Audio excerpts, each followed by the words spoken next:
স্বাগত জানাচ্ছি খাতুনগঞ্জ থেকে মধুসূদন, সাথে আছে আমি শামীম জাহেদি। আমাদের আজকে আলোচনার বিষয় নতুন ব্যাংক, আর এই নিয়ে কথা বলতে আমার সাথে স্টুডিওতে আছেন বাংলাদেশ ডেভেলপমেন্ট ব্যাংক লিমিটেডের চেয়ারম্যান শান্তি নারায়ণ ঘোষ এবং এনআরবি কমার্শিয়াল ব্যাংকের ব্যবস্থাপনা পরিচালক দেওয়ান মুজিবুর রহমান। তবে মূল আলোচনা যাবার আগে দেখেন একটি প্রতিবেদন। গেল বছর এপ্রিলে ৬টি বাণিজ্যিক ও ৩টি এনআরবি ব্যাংকের অনুমোদন দেয় সরকার। ২০টির বেশি শর্ত পূরণের মধ্য দিয়ে তাদের কার্যক্রমের অনুমতি দেয় বাংলাদেশ ব্যাংক। ব্যবসায়ীরা তখন প্রত্যাশা করেছিলেন নতুন ব্যাংক হলে আর্থিক খাতে প্রতিযোগিতা বেড়ে কমে আসবে সুদের হার। তবে কতটুকু কমবে সুদের হার জানতে চাইলে ব্যাংকগুলো বলছে ৫% নিচে স্প্রেড রেখে ঋণের সুদের হার কমানোর চেষ্টা করবে তারা। সেক্ষেত্রে আমানতকারীদের সুদের হারও কমিয়ে আনার ইঙ্গিত তাদের। এই হিসাবে আমাদের স্প্রেডটা আমরা ইনিশিয়ালি আমরা যে প্রপোজাল সাবমিট করতে সেখানে আমাদের স্প্রেড কমে, আমাদেরটা অবশ্যই 5-এর নিচে থাকবে, মানে স্প্রেডটা 5-এর নিচে থাকবে। এক্স্যাক্টলি ফিগার ঠিক হয়তো এই মুহূর্তেই না। আমরাও চেষ্টা করতেছি যে লোনের ইন্টারেস্ট রেটটা যেন কম হয়। তো ইন্টারেস্ট লোড কম হইতে হলে আপনার কাছ থেকে ডিপোজিটটা নেব, আপনাকে ওইভাবে মেনে নিতে হবে। নতুন অনুমোদন পাওয়া প্রায় প্রত্যেকটি ব্যাংকই অফিস নিয়ে ব্যবস্থাপনা পরিচালক সহ বেশ কয়েকজন কর্মকর্তাকে নিয়োগ দিয়েছে।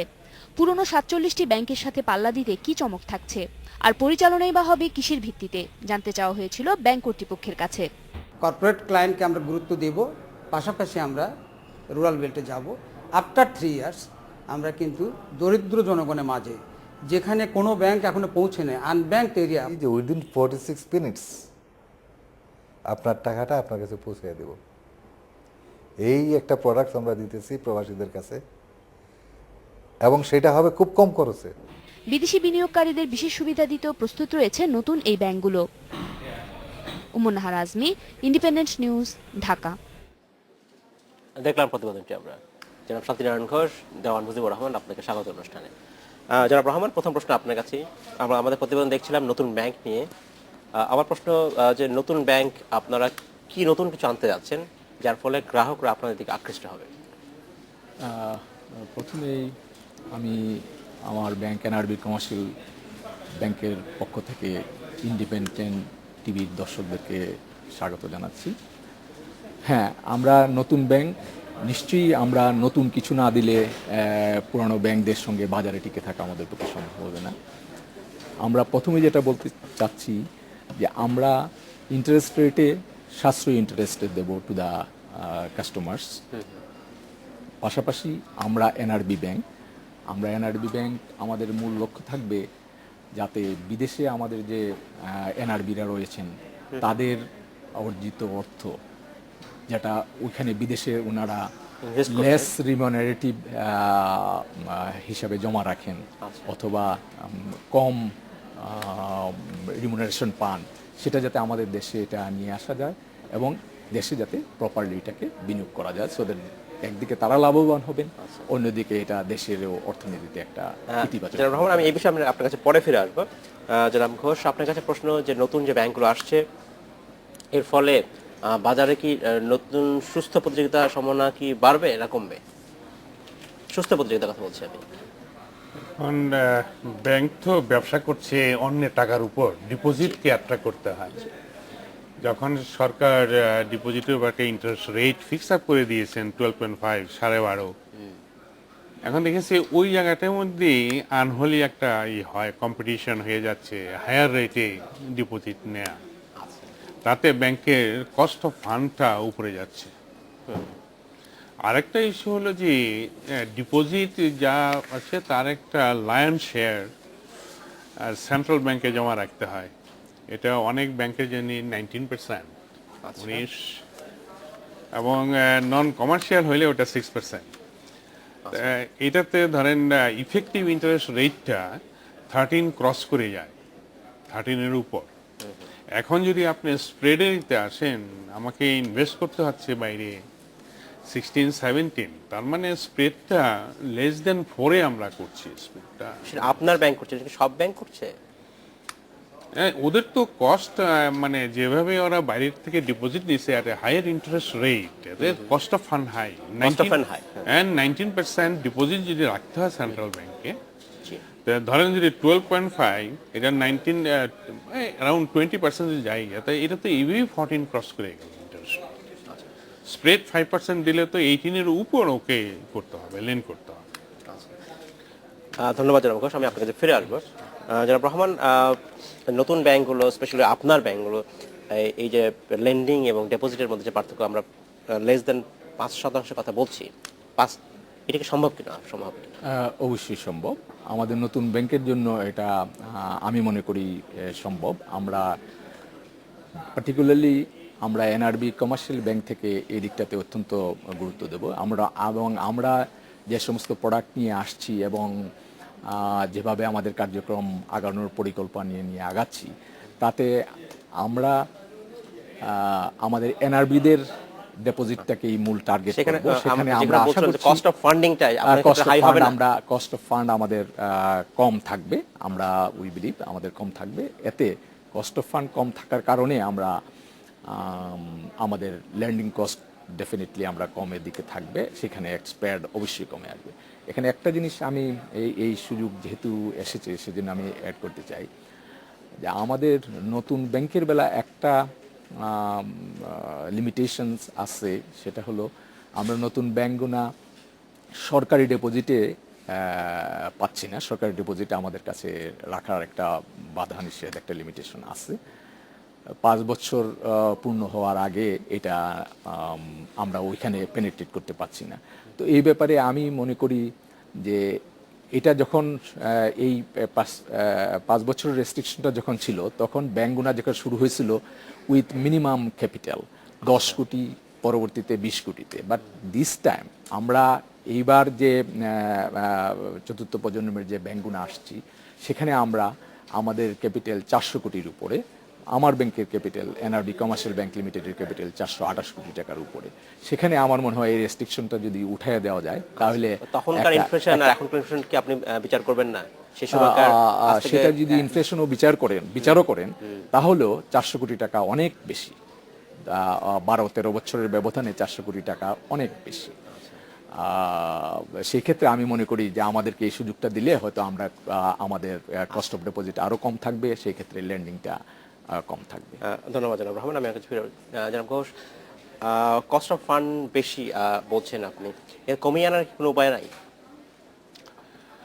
কস্ট অফ ফান্ড কমার উপায়টা হলো যদি বিজনেসম্যানরা তাদের কারেন্ট অ্যাকাউন্টগুলা ব্যাংকে রাখে, আচ্ছা, ওদের ব্যালেন্সটা তো আপনার ট্যাক্স ইন্টারেস্ট ফ্রি হয়ে যাবে। কারেন্ট অ্যাকাউন্টে তো আমরা ইন্টারেস্ট দিই না।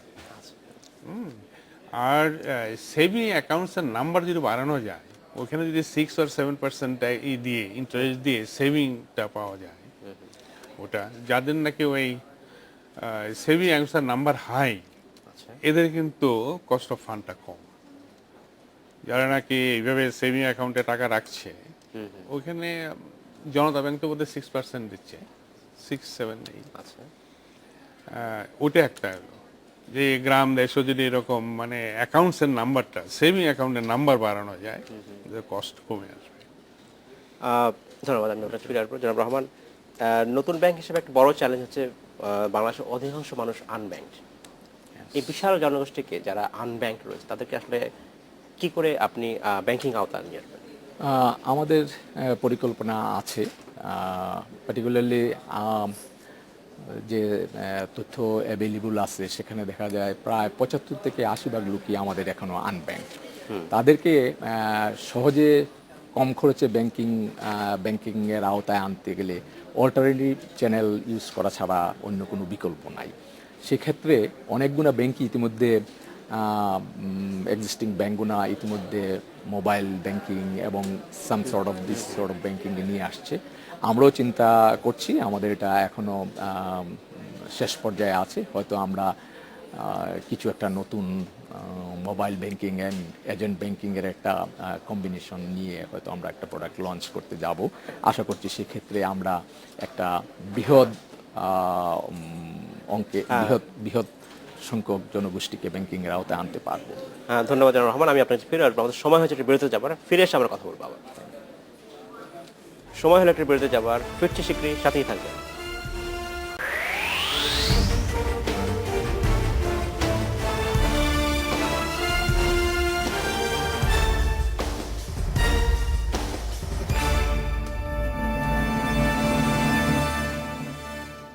স্বাগত আরেকবার খাতুনগঞ্জ থেকে বলছি।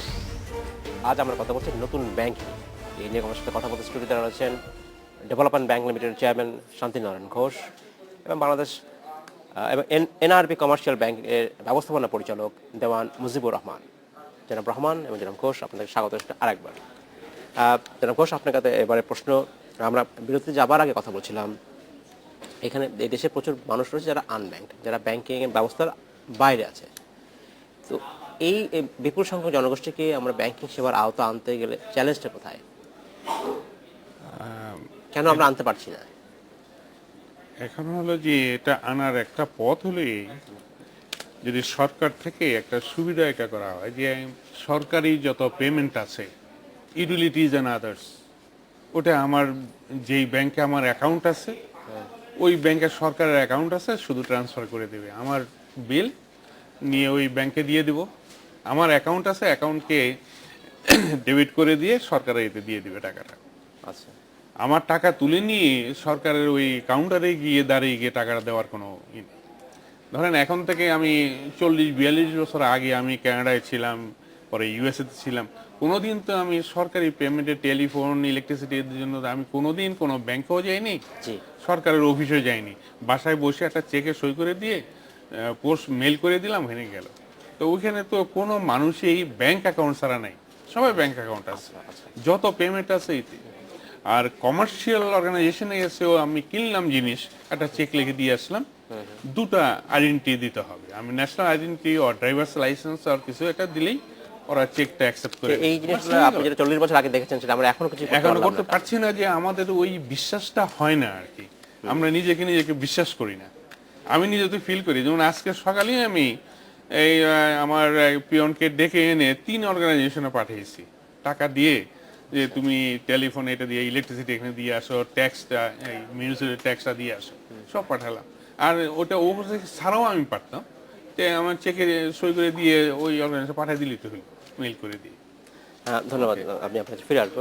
জনাব রহমান, আপনার কাছে আমি একটা নতুন বিষয় দৃষ্টি আকর্ষণ করতে চাই, সেটা হচ্ছে যে আমরা দেখেছি যে বিভিন্ন সময়ে ব্যাংকের মাধ্যমে যে লোনগুলো দেওয়া হচ্ছে সেগুলো বেশ ঝুঁকিপূর্ণ লোন, এবং সাম্প্রতিক সময়ে বেশ কিছু কেলেঙ্কারিও ধরা পড়েছে, শত শত কোটি টাকা এভাবে নষ্ট হয়েছে। তো এই ক্ষেত্রে বাংলাদেশ ব্যাংকগুলোর মনিটরিং ব্যবস্থার ক্ষেত্রে কী করা উচিত, মূলত বিশেষত লোন ডিসবার্সমেন্টের ক্ষেত্রে, তো স্যাংশনের ক্ষেত্রে? প্রথমত আমি যেটা বলবো যে লোন স্যাংশনিংয়ের যে প্রক্রিয়া আছে সেটা যদি সঠিক থাকে তাহলে পরবর্তীতে লোনটা খারাপ হওয়ার সম্ভাবনা কম থাকে। এখন যে পারপাসে লোনটা দেওয়া হচ্ছে সেটা আগে যাচাই বাছাই করতে হবে, প্রথম যে প্রকৃতপক্ষেই সেই পারপাসে লোনটা ইউটিলাইজ হচ্ছে কিনা, এটা যদি মনিটরিং থাকে, এবং এটার দায়িত্ব অবশ্যই ব্যাংকার হিসেবে আমাদের আমরা লোনের যে অ্যাপ্রাইজাল যেটা সেটা যদি প্রপারলি করা হয় তাহলে, এবং without any biasness or influence যদি করা যায়, তাহলে কোনো লোন অন্তত আমি মনে করি কোনো লোন খারাপ হওয়ার কোনো সম্ভাবনা থাকে না। এবং লোনের প্রতিটা স্টেপেই আপনার সুপারভিশন থাকতে হবে, আপনার ইউটিলাইজেশনের ব্যাপারে সুপারভিশন থাকতে হবে। আরেকটা গুরুতর যেটা আমি গুরুত্বপূর্ণ আমি মনে করি, লোনের স্যাংশনের পরবর্তীতে যে ডকুমেন্টেশন প্রক্রিয়া থাকে এটা সঠিকভাবে করতে হবে।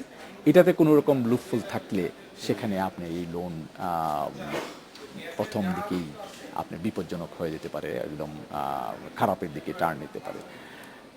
সবচেয়ে বড় যে কথাটা আমি বলি, আমার এই 36 বছরের ব্যাংকিং এক্সপিরিয়েন্সে, কোনো লোন যদি ব্যাংকিং কনসিডারেশন ছাড়া আদার দেন এনি আদার কনসিডারেশন যদি কোনো লোন স্যাংশন করা হয়, যে কোনো রিজনই হতে পারে, সেই লোন ফেরত নিয়ে আসা ভেরি ডিফিকাল্ট। ধন্যবাদ জনাব রহমান, আপনার কাছে ফিরে আসবো। জনাব ঘোষ, আপনার কাছে একই প্রশ্ন। আমরা সাম্প্রতিক সময় দেখেছি যে সরকারি ব্যাংক, বেসরকারি ব্যাংক উভয়ের ক্ষেত্রেই এই ধরনের মানে লোন বা জালিয়াতি হয়েছে বলা যায়। এখান থেকে আসলে বের হওয়ার উপায় কি? একটা বের হওয়ার উপায় হলো যে আপনার সাথে আলাপে বোধহয় বলতেছিলাম যে আমার নর্মাল যে রিমুনারেশন পাচ্ছি ওটাতে আমি স্যাটিসফাইড না, আমরা ইলিগেল কিছু করতে চাই। যত ব্যাড লোন হয়েছে এটা হলো ব্যাংক অফিসার্স হ্যাঁ, অ্যান্ড এরা কোলাবোরেশন এগুলো হচ্ছে, শেয়ার করছে সব। অ্যান্ড আপনি রেমুনারেশন আপনি যে বলছেন তাহলে কি আমি বলবো যে ব্যাংক কর্মকর্তার বেতন বাড়াতে হবে? সেটা কি, তাতে কি সমাধান হবে? হয়তো বা কিছু সমাধান হবে, কিন্তু এই যে জিনিসটা বলছি ইথিক্যাল লেভেলটা নিচু হয়ে গেছে। আমরা যতই দেন না কেন ওরা ওই ইলিগেল আর্নিংটা ওটার দিকে যদি থাকে, ওটার টাকা আপনার স্যালারি বাড়াই দিয়ে এটা করা হবে না। আসলে আমাদের আইনের শাসন প্রতিষ্ঠা করতে হবে। কেউ যদি অপরাধ করে তার বিচার আওতা আনতে হবে। অপরাধীর ধরা পড়লে ওর বিচার করতে হবে, এছাড়া বোধহয় এছাড়া কোনো পথ নেই। জোরে আসলে এটা ধন্যবাদ জনাব ঘোষ। জনাব রহমান, আপনাকে ধন্যবাদ। আমাদের সময় স্বল্পতার জন্য আজকে এখানে শেষ করতে হচ্ছে। আপনাকে অসংখ্য ধন্যবাদ। ধন্যবাদ। আমার ব্যাংক এনআরবি কমার্শিয়াল ব্যাংক লিমিটেডের পক্ষ থেকে ইন্ডিপেন্ডেন্ট টেলিভিশনের দর্শকদেরকে ধন্যবাদ। ভিডিওএল এর পক্ষ থেকেও ইন্ডিপেন্ডেন্ট টেলিভিশনকে ধন্যবাদ। ধন্যবাদ। আমার শ্রোতা দর্শকদেরও ধন্যবাদ। ধন্যবাদ। শেষ করতে হচ্ছে আজকের মধ্যে খাতুনগঞ্জ থেকে মধ্যে ছেলে। আমাদের সাথেই থাকবেন, দেখা হবে আবার।